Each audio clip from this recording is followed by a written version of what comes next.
Mister Good बोले? Yes sir. Please आइए। हाँ। ये लीजिए। कैसा लग रहा है? हेवन। Thank you.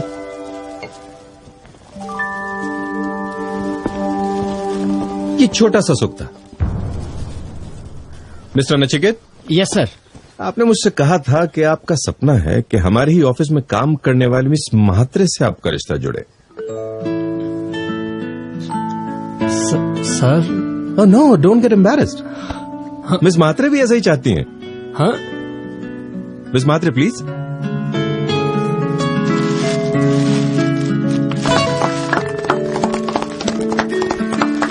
देखिए इनकी आंखों में प्यार देखिए, खुशी देखिए। मिस्टर श्रीनिवासन। Yes sir. मेरा घर का सपना पूरा होने जा रहा है। अब आप छोटी सी चौल में नहीं रहेंगे। मेरी ऑफिस की नई ब्रांच में आप मैनेजर होंगे। आपकी सैलरी 85,000 रुपीज से बढ़ाकर 1,15,000 की जाती है और आपकी 10 साल की सेवा को ध्यान में रखते हुए आपको इंटरेस्ट फ्री लोन दिया जा रहा है 15 लाख रुपए का। Thank you sir. Thank you. Thank you. No no no, don't thank me, you fully deserve it. Please sit. हाँ तो mister Subodh Mehta, now prove it to me that I am wrong.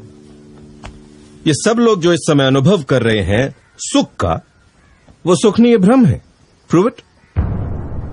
और मैं कहीं सुनी नहीं, खुद के अनुभव की बात कर रहा हूं। और सिर्फ मेरी या इन लोगों की नहीं, इस दुनिया के मैक्सिमम लोगों की बात कर रहा हूं। इस सुख को कैसे झुटला सकते हैं आप?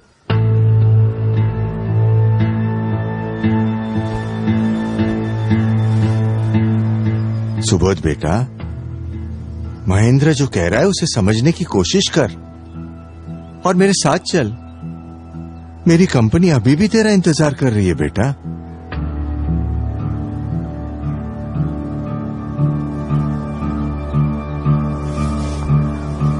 फर्स्ट ऑफ ऑल, मेरे पापा को यहां लाने के लिए तुम्हें थैंक्स बोलना चाहूंगा महेंद्र। You welcome. यहां हो सकता है पापा मेरे मन की बात सुने और उसे समझने की कोशिश करें। अगर तुम सही साबित हुए तो। अगर मैं गलत साबित हुआ तो आपकी इच्छा जरूर पूरी होगी पापा। मैं आपकी कंपनी ज्वाइन कर लूंगा। पर कहीं मेरी बात अगर सही साबित हुई तो महेंद्र, तुम भी अपनी जिद छोड़कर अपने पापा की इच्छा पूरी करना। कौन सी इच्छा? वो मैं तुम्हें बाद में बताऊंगा। मेरा सपना साकार हो रहा है। अभी कहूंगा तो तुम्हें ऐसा लगेगा कि अपना पॉइंट ऑफ व्यू स्ट्रांग करने के लिए तुम्हारे पापा का सहारा लिया। और मैं ये चाहता हूं कि आप मेरी बात से तभी सहमत हो जब आपको मेरी बात सही लगे। हालांकि मुझे पता है कि ये काम मुश्किल है, पॉपुलर बिलीफ से एकदम ही विपरीत है,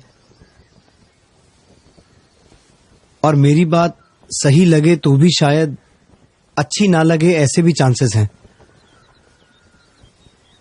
लेकिन कोई बात अगर सच्ची हो तो उसमें इतनी ताकत अपने आप आ जाती है कि वो सबके दिलो दिमाग पर असर छोड़ जाती है। और मैं सुख की ऐसी ही ठोस सच्चाई से अपनी बात शुरू करना चाहूंगा। सुख एक ऐसी वंडरफुल और मजेदार फीलिंग है कि हम उससे कभी अलग होना नहीं चाहते। सुख की चाह हमेशा हमारे दिलो दिमाग पर छाई रहती है। सपनों से भर दो कमरा फुल, फिर एक चीज मिलेगी wonderful, the urge of happiness in every living being. तो क्या सुख की सर्वमान्य व्याख्या ऐसी कर सकते हैं कि सुख वही है जिससे हम कभी ऊब न जाएं, कभी जी न भरे? अग्रीड। पापा। हाँ। एवरीबडी।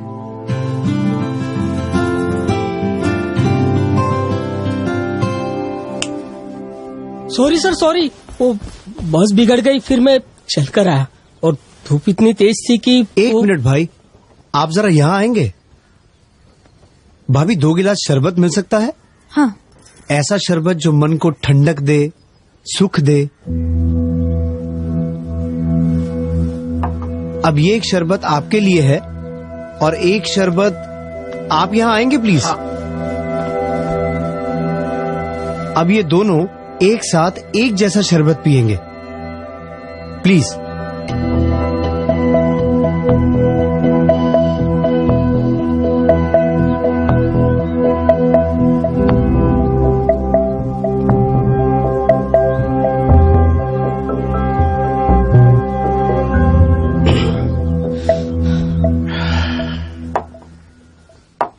अब इन दोनों में से किसको ज्यादा सुख मिला? ऑफ कोर्स प्यून को ही ज्यादा सुख का एहसास होगा क्योंकि वो धूप से आया है। गौर करना, चीज वस्तु एक जैसी ही है, क्वालिटी भी एक ही है, फिर भी सुख की मात्रा में फर्क है। बता सकते हैं क्यों? सिंपल है, मैं यहाँ छाव में बैठा था इसलिए मुझे शरबत की प्यास कम थी और ये धूप से आए तो। Sorry to interrupt. प्यास का अनुभव सुख है या दुख? ऑफ कोर्स लुक, प्यास किसे अच्छी लगती है? ये बात आप लोग ध्यान में रखना प्लीज। कंटिन्यू। मुझे प्यास कम थी और ये धूप से आए इसलिए इन्हें प्यास ज्यादा थी, इसलिए सुख का अनुभव तो इन्हें ही ज्यादा होगा ना। तो क्या हम ये कह सकते हैं कि शरबत एक जैसा होने पर भी जिसको सुख का ज्यादा अनुभव करना है उसे पहले लंबे समय तक प्यासा रहकर अपनी प्यास का दुख बढ़ाना पड़ेगा? नहीं नहीं, तुम तो नेगेटिव पॉइंट ऑफ व्यू से इस बात को देख रहे हो। इसमें नेगेटिव या पॉजिटिव पॉइंट ऑफ व्यू की बात ही नहीं है कैनल। मैं तो यूनिवर्सल लॉज की ही बात कर रहा हूं। बताओ, मैं सही हूं? करेक्ट। तो अब इस सुख की बुनियाद क्या है? शरबत या प्यास का दुख? उसकी प्यास का दुख। अरे भाई कम या ज्यादा, लेकिन शरबत से सुख का अनुभव तो हुआ ना। मतलब तुम्हारे हिसाब से शरबत हमेशा सुख ही देगा, दुख नहीं, राइट? ठीक है, भाभी सर के लिए एक शरबत और लाना प्लीज। नहीं नहीं, अब प्यास नहीं है। अरे, प्यास का दुख खत्म होते ही इनका मुंह तो बिगड़ गया। पर मुंह बिगड़े तो बिगड़े, हम तो इन्हें सुख देना चाहते हैं, इसलिए हम तो इन्हें थोड़ा और शरबत पिलाएंगे प्लीज। सुबोध रहने दे, उसे तकलीफ हो रही है। मगर शरबत तो।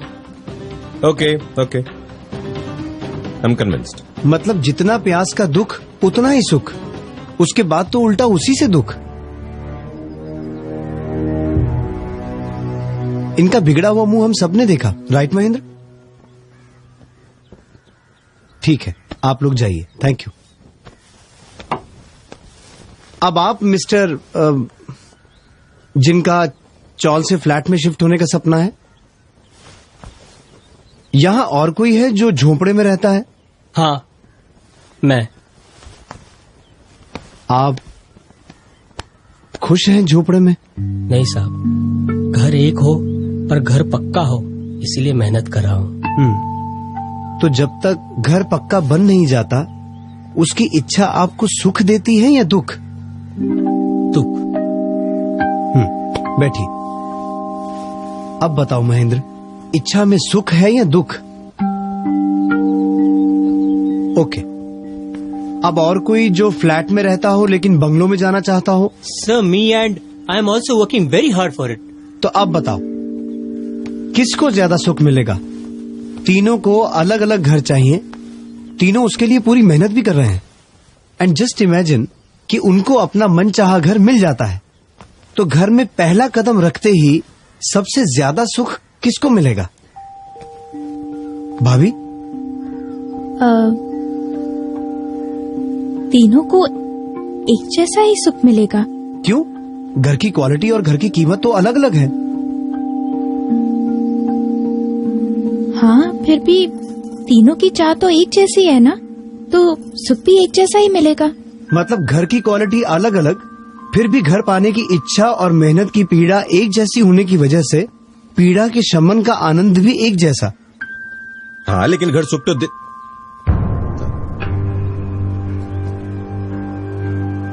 नहीं। Go on, you right. Mahendra, साधनों से सुख मिलता ही नहीं है ऐसा नहीं कह रहा हूँ, लेकिन सारे सुखों की बुनियाद दुख ही है। गौर करना।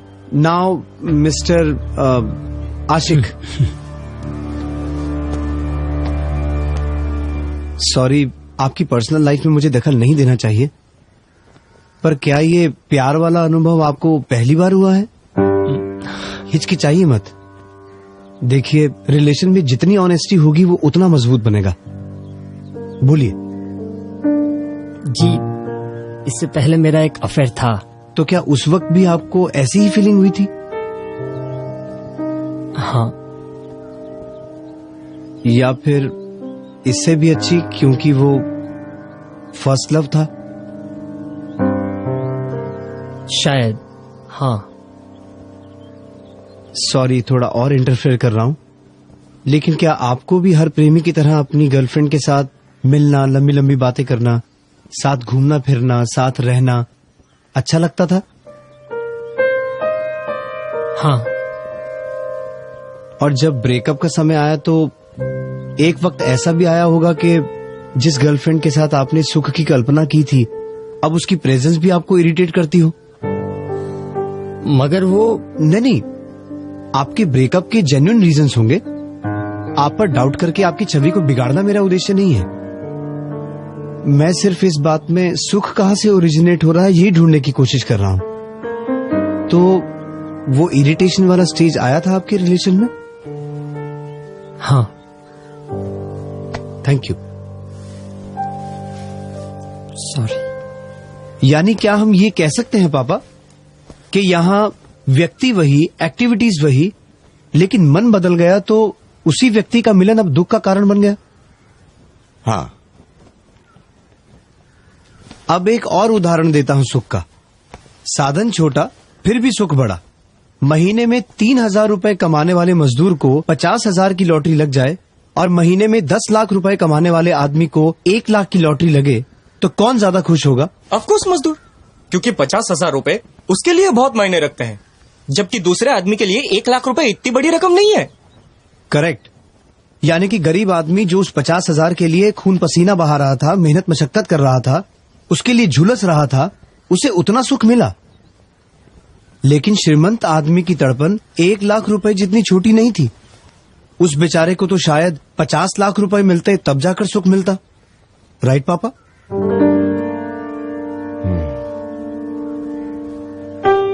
मतलब पेन रिलीफ का प्रोसेस ही सुख बन के रह गया है। जिस चीज का पेन होगा उसको रिलीव करने में ही उसको सुख मिलेगा। So every means of enjoyment is actually a pain killer remedy, फिर वो चाहे व्यक्ति हो या वस्तु हो। ऐसा करके भी अगर सुख मिलता है तो फिर प्रॉब्लम क्या है? फिर तो हॉस्पिटल में जाना या घाव लगने पर मरहम पट्टी करना या रोग होने पर दवाई करना, इन सबको भी एंजॉयमेंट मानना पड़ेगा।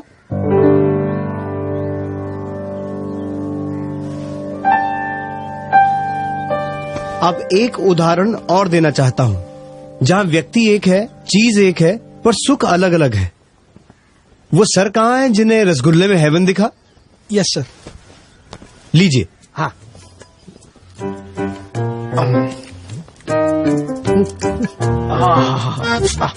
एक और।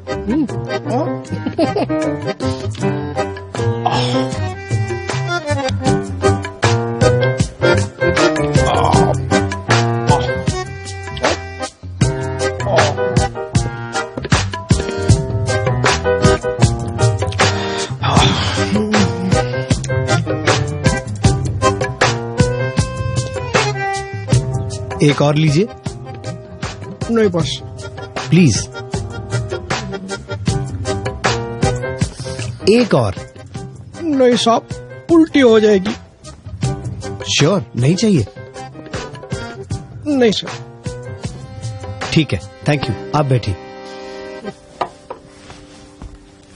मतलब जैसे जैसे तृष्णा का दुख घटता गया, सुख भी घटता गया, और जैसे ही तृष्णा का दुख गायब, सुख भी गायब, उल्टा दुखदायक बन गया।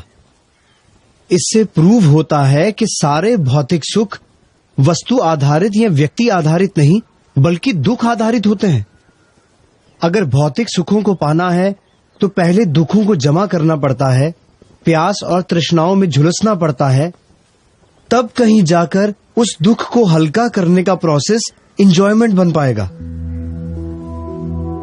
अब बताइए, ऐसे भ्रामक सुखों के पीछे दौड़ते दौड़ते क्यों अपना सारा जीवन यूं ही गवा देना? नहीं, यूं ही कैसे? जो लोग सक्सेसफुल होते हैं, मेहनत, बुद्धि और लगन से सक्सेस हासिल करते हैं, उनके जीवन को यूं ही गवा देना कैसे कह सकते हैं? ठीक है, एक नजर ऐसे सक्सेसफुल लोगों की जिंदगी पर भी डाल लेते हैं। होता यह है कि बचपन में खिलौनों में सुख दिखता है, थोड़ी समझ आते ही दुनिया को नए नजरिए से देखने लगते हैं। तब खिलौने छोड़कर यार दोस्त, होटल, सिनेमा, प्यार, मोहब्बत, इन सब में ही दुनिया भर का सच्चा सुख है ऐसा मानने लगते हैं। पर मैच्योरिटी आते ही सेफ एंड सिक्योर भविष्य में सुख नजर आने लगता है। फिर डिग्री, नौकरी, बिजनेस, बीवी बच्चे, परिवार, ये सब जमाने में ही सही सुख लगता है। ये सब मिलता है तो अगली स्टेज में best in business and best in society बनने की कोशिश रहती है। और जैसे तैसे मेहनत, मशक्कत, टेंशन, रिजेक्शन, एडजस्टमेंट, ये सब करते करते सब पा भी लें तो तब तक उम्र निकल जाती है, शरीर लड़खड़ाने लगता है। तब परिवार से सच्चा सुख मिलेगा ये सोचते हैं, पर तब तक तो उनकी अपनी सुख पाने की यात्रा शुरू हो चुकी होती है। उसमें चाहते हुए भी वो आपको कितना समय दे पाएंगे? अब बताओ महेंद्र, इस पूरी जीवन यात्रा में कहीं भी किसी भी वस्तु या व्यक्ति की वजह से कहीं भी ऐसा सुख मिलता है जिससे हम कभी ऊब ना जाएं, जिससे कभी जी ना भरे? ऐसा सुख मिलता है?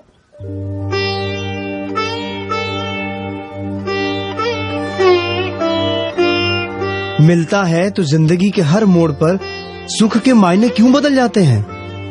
क्यों उम्र बढ़ते ही इच्छाएं बढ़ती जाती हैं?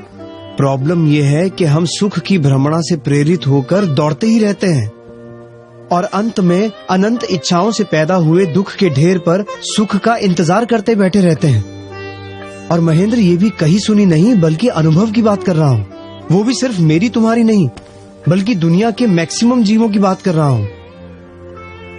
आप ही बताइए पापा, इसमें कहाँ है सुख? आपकी कंपनी में मिलेगा मुझे सच्चा सुख? और ये सब सुनकर क्या आप लोगों को भी ऐसा लगता है कि इस भौतिक विश्व में किसी ने भी इंद्रियों के भोगों के साधनों से कभी ऊब न जाए ऐसा सुख पाया है? नहीं पाया है। ये पॉसिबल ही नहीं है, क्योंकि सारे भौतिक सुख दुख से इतने गहरे जुड़े हैं कि जैसे ही दुख गायब होता है सुख ऑटोमेटिकली दुख में कन्वर्ट हो जाता है। फिर कहाँ रहता है सुख? क्योंकि सुख की व्याख्या तो हम पहले ही तय कर चुके हैं कि जिससे कभी ऊब ना जाए वही सुख है।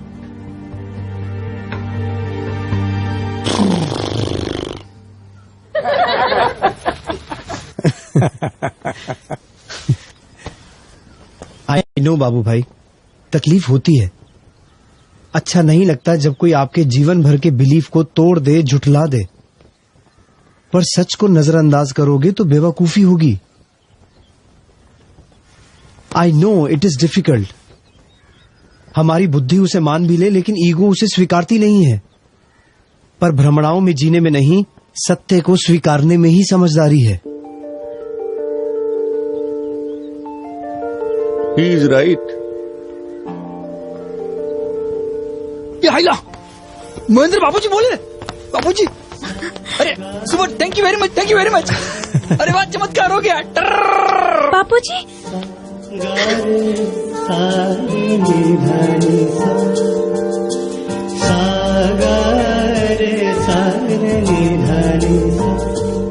मान जाओ बेटा,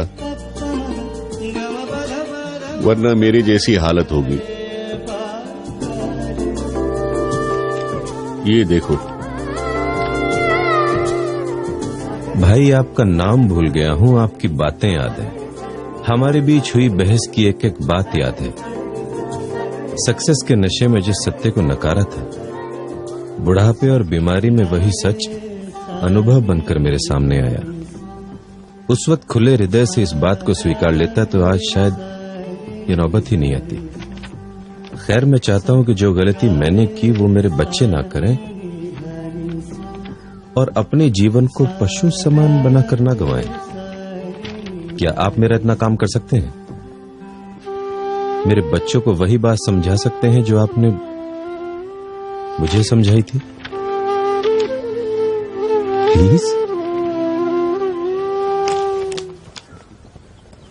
कुछ साल पहले इंसिडेंटली हमारी मुलाकात हुई थी। तब आपके पापा ने भी मेरी बात मानने से इनकार कर दिया था। ईगो। पर जैसे जैसे वक्त बीतता गया मुझे लगने लगा कि मैं दुखों के ढेर पर बैठकर सुख का इंतजार कर रहा हूं मैं। और वो ये नहीं चाहते थे कि आप सबकी दशा भी ऐसी ही हो, इसलिए उन्होंने मुझे यहां बुलाया। अगर ये सच है तो भी कितना रूखा सच है।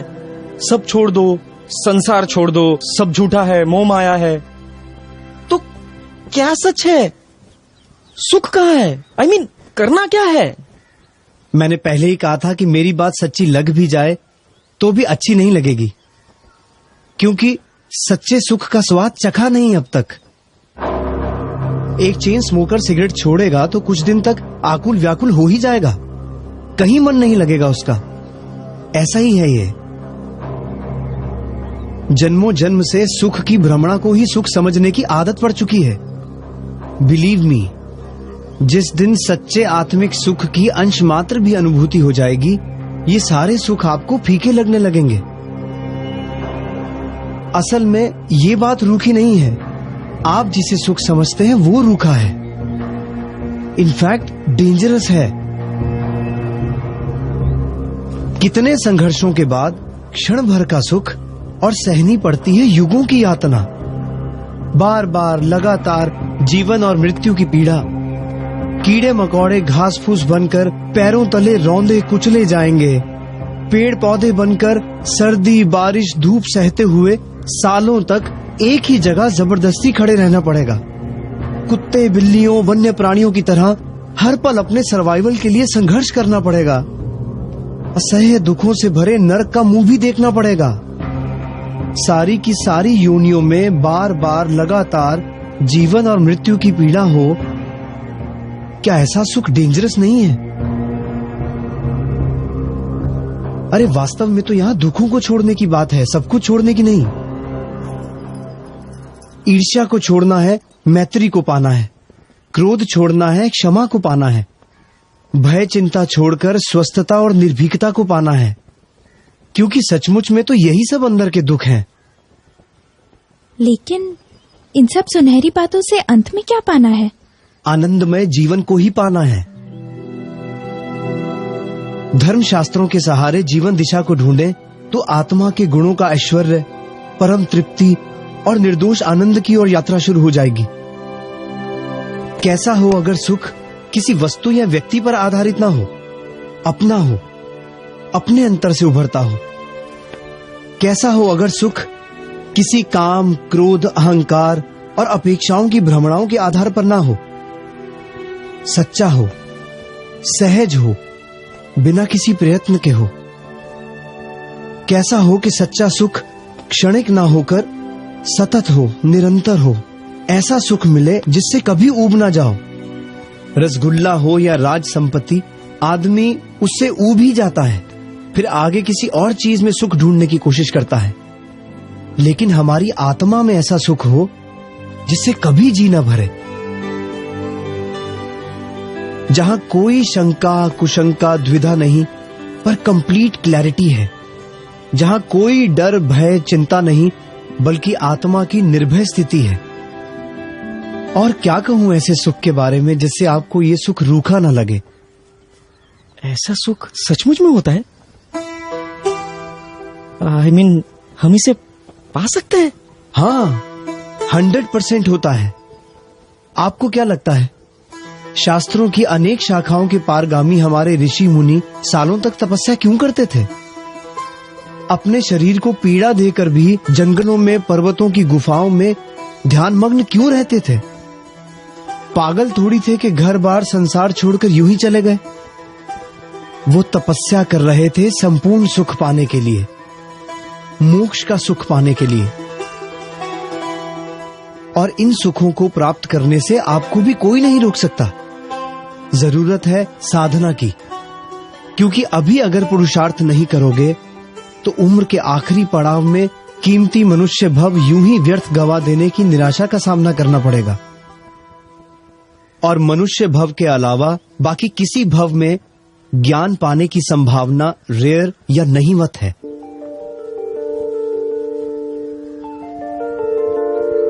आपको क्या करना है महेंद्र, सोच लो।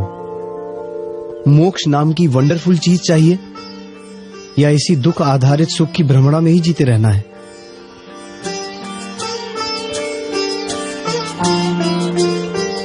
तय आपको करना है। मैं क्या कहूं? अब कुछ कहने को छोड़ा ही कहां है आपने।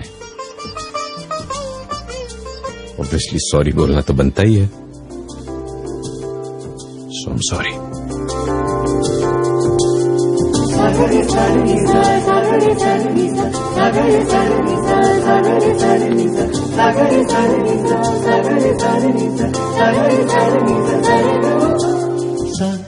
और अब ये भी बता दो कि आगे क्या करना है इस मोक्ष नाम की वंडरफुल चीज को पाने के लिए। मोक्ष शिखर तक पहुंचने के लिए ज्ञान के ऐसे कितने स्तर पार करने होंगे, उन्हें पार करने की तरकीब क्या है, और एक एक स्तर पार करने से क्रमशः कैसे आत्मा का दुख घटता जाएगा और सुख बढ़ता जाएगा, ये सब देखना समझना हो तो पधारिए सत्य शोधक दृष्टि से पूर्ण ज्ञान की यात्रा में।